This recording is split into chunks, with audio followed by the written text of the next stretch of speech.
अगर आप स्त्री के प्रति आकर्षण को खत्म करना चाहते हैं तो उसको खत्म करने के लिए बहुत सारा काम करना पड़ता है, जो सभी लोगों की बस की बात नहीं होती है। कोई कोई इंसान ही होता है जो ऐसा कर पाता है।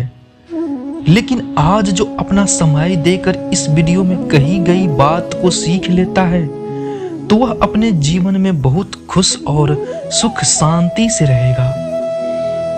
एक बार एक जवान लड़का गौतम बुद्ध के पास आता है और कहता है, बुद्ध, मेरे मन में इतने अश्लील विचार क्यों आते हैं? मेरे मन में अक्सर काम वासना के विचार चलते रहते हैं, जिनके बारे में सोचकर मैं अपना बहुत सा समय और ऊर्जा बर्बाद कर देता हूँ, जिनकी वजह से मैं शांत नहीं रह पाता और हमेशा ही स्त्री के प्रति आकर्षण महसूस करता हूँ। बुद्ध ने मुस्कुराते हुए कहा, क्या तुम्हें पता है काम वासना क्या होती है? लड़के ने कहा, मुझे तो ये नहीं पता कि काम वासना का मतलब क्या होता है, लेकिन ये जो कुछ भी होता है बहुत बुरी चीज है। बुद्ध ने कहा, सबसे पहले तुम ये समझो कि प्राकृतिक रूप से जो भी हमारे अंदर है वो बुरा नहीं है। हमारे जीवन में उसकी कुछ ना कुछ जरूरतें हैं। वासना एक प्रकार की भावना है जो हमें किसी न किसी चीज की कमी का एहसास दिलाती है। फिर हम उसकी कमी को पूर्ति करने के लिए उस चीज की तरफ आकर्षित होना शुरू कर देते हैं। जैसे अगर किसी के पास धन की कमी है तो उसके अंदर धन के प्रति आकर्षण यानी धन की वासना उत्पन्न हो जाएंगी। तो वासना कुछ और नहीं बल्कि एक प्रकार की कमी और एक प्रकार की जरूरत का एहसास है, और यह जब जरूरत शारीरिक हो तो हम इसे काम वासना कह देते हैं। लड़के ने कहा, बुद्ध, ये तो समझ में आ गया कि काम वासना का मतलब क्या है, लेकिन यह हमारे अंदर आती कहां से है? ये उत्पन्न कैसे होती है? बुद्ध ने कहा, काम वासना कहीं से आती नहीं बल्कि यह प्राकृतिक रूप से हमारे ही अंदर मौजूद है, और इसका होना जरूरी भी है, क्योंकि यह मानव जाति के विस्तार का आधार है। लड़के ने कहा, बुद्ध, जब काम वासना प्राकृतिक रूप से हमारे अंदर मौजूद है तब फिर लोग काम वासना को गलत क्यों बोलते हैं? बुद्ध ने कहा, यह एक बहुत बड़ी समस्या है कि लोग ने काम वासना को गलत नजरिए से देखना शुरू कर दिया है, इसे दबाने की कोशिश करना शुरू कर दिया है। काम वासना का होना गलत नहीं बल्कि काम वासना का वे लगाव होना गलत है। केवल उसी के बारे में हमेशा सोचना, केवल उसी के लिए जीना, केवल उसी को अपने जीवन का लक्ष्य बना लेना गलत है। बुद्ध ने उस लड़का से पूछा, तुम्हें क्या लगता है, क्या जानवरों में भी काम वासना होती है? लड़के ने कहा, हाँ बुद्ध, जरूरी होती है, क्योंकि आखिर जानवरों को तो अपनी पीढ़ी आगे बढ़ानी है। बुद्ध ने कहा, फिर हम जानवरों के काम वासना को गलत क्यों नहीं कहते? लड़के ने कहा, पता नहीं बुद्ध, आप ही बताएं। बुद्ध ने कहा, क्योंकि जानवर अपनी काम वासना का उपयोग सिर्फ संतान उत्पत्ति करने के लिए करते हैं, उससे खुशी प्राप्ति करने के लिए नहीं, और ना ही सुख भोगने के इरादे से। क्योंकि जानवरों को प्रकृति ने इतने सोचने समझने की क्षमता नहीं दी कि वो अपने काम वासना को अपने क्षणिक सुख का आधार बना सके, जबकि हम इंसान अपनी सोचने समझने की क्षमता का उपयोग करके प्रकृति में पाए जाने वाले हर चीज का अपने सुख और आनंद के लिए उपयोग करने का प्रयास करते हैं। हम इंसान ने काम वासना के साथ भी यही किया है, इसे अपने अंदर और भोग का आधार बना लिया है।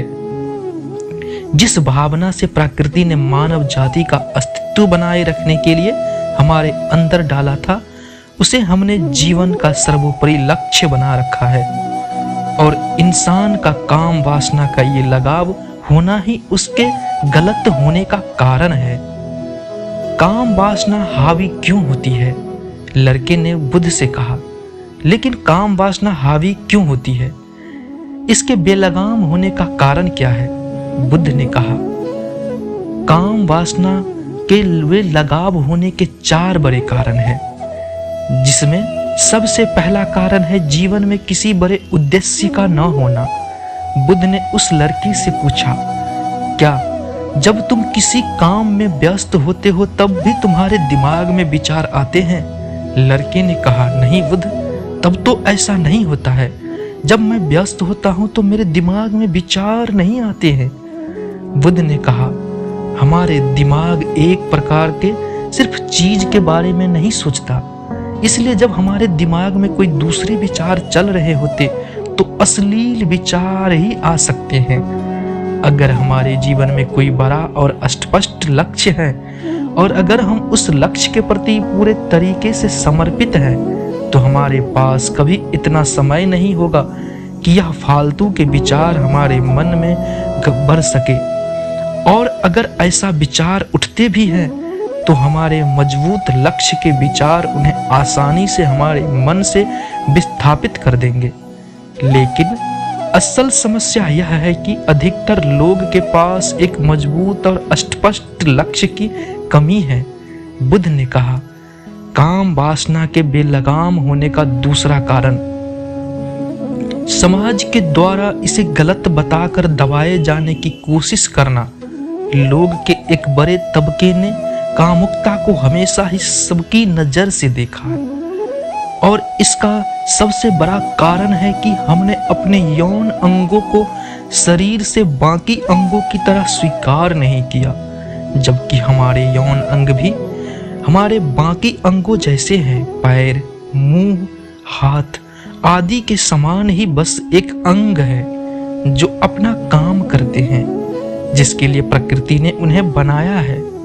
लेकिन हमने इस प्रजनन अंग को कुछ ज्यादा ही रहस्यमयी बना दिया है, और जब कोई चीज रहस्यमयी बन जाती है तो उसके प्रति लोगों की एक अलग रुचि जागृत हो जाती है, जिसकी वजह से लोग जाने अनजाने में काम वासना के प्रति आकर्षण महसूस करते हैं।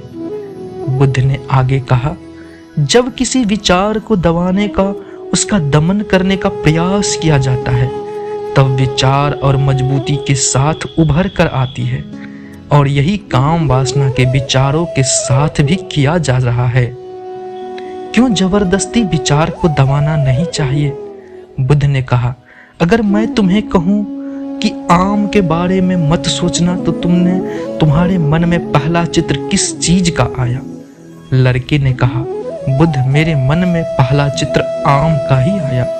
बुद्ध ने कहा, इसी प्रकार जब हम अश्लील विचारों को जबरदस्ती रोकने का प्रयास करते हैं तो वो और मजबूती के साथ हमारे अंदर आते हैं। इसलिए कभी भी विचारों को दबाने का कोशिश ना करें।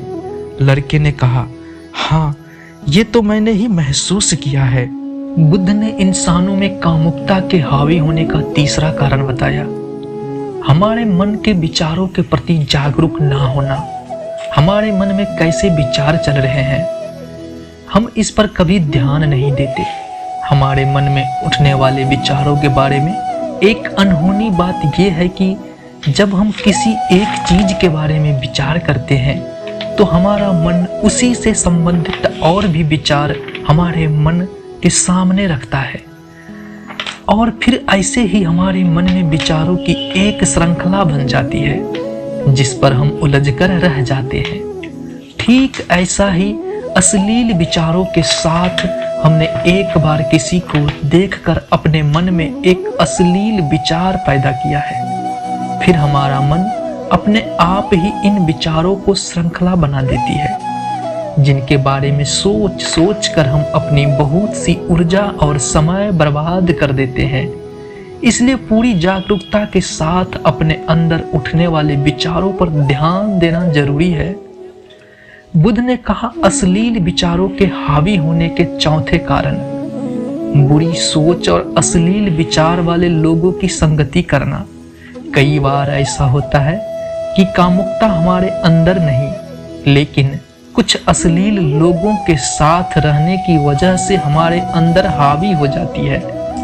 लड़का ने कहा, हाँ ये बात तो मैंने खुद महसूस की है। बुद्ध ने कहा, इसलिए बुरे विचार वाले और अश्लील विचार वाले लोगों से दूरी बनाकर रखना जरूरी है। लड़के ने कहा, बुद्ध ये तो समझ में आया कि कामुकता हावी कैसे होती है, लेकिन इसे हावी होने से रोका कैसे जाए? काम वासना को रोकना आसान नहीं है। बुद्ध ने कहा, सबसे पहले तुम तो ये समझो कि काम की ऊर्जा को रोकना नहीं जा सकता, इसे सिर्फ रूपांतरित किया जा सकता है। और इस ऊर्जा को रूपांतरित करने के दो तरीके हैं, पहला प्रेम और दूसरा ध्यान। जब हम सच्चे प्रेम में होते हैं तो हमारे अंदर के कामुकता की ऊर्जा हमारी खुशी और हमारे आनंद में परिवर्तित हो जाती है। लेकिन ज्यादातर लोग शारीरिक आकर्षण को ही प्रेम मानते हैं, जो कि ऊर्जा की नष्ट और रूपांतरित ऊर्जा की और शरीर के अंदर ही रूपांतरित करने का सबसे सफल तरीका है। ध्यान के माध्यम से आप अपने अंदर स्थित आनंद के उस केंद्र में स्थापित हो जाते हैं जिसके सामने दुनिया का हर भोग विलास फीका लगने लगता है। ऐसा नहीं कि आप ध्यान में उतरने के बाद वो सब सोचने और करने में सक्षम नहीं होते, बल्कि आप उससे ऊपर उठ चुके होते हैं और फिर से ये सब हट के आपकी छोटी और बचकानी लगने लगती है। लड़के ने कहा, लेकिन ध्यान की शुरुआत कहाँ से करें? बुद्ध ने बताया, सबसे पहले तुम खुद के साथ अकेले में समय बिताना शुरू कर दो, क्योंकि जो इंसान जिसके साथ सबसे ज्यादा समय बिताता है, जब तुम खुद को जानना शुरू कर दोगे और ये सारे भौतिक तुम्हें सुख लगने लगेंगे। और फिर एक दिन ऐसा भी आएगा जब तुम्हारे चाहे बिना तुम्हारे दिमाग में किसी भी प्रकार के विचार उठना बंद हो जाएंगे। तो दोस्तों, इस वीडियो में इतना ही। आपको यह हमारी वीडियो कैसा लगा कमेंट करके हमें जरूर बताएं। जय श्री कृष्ण।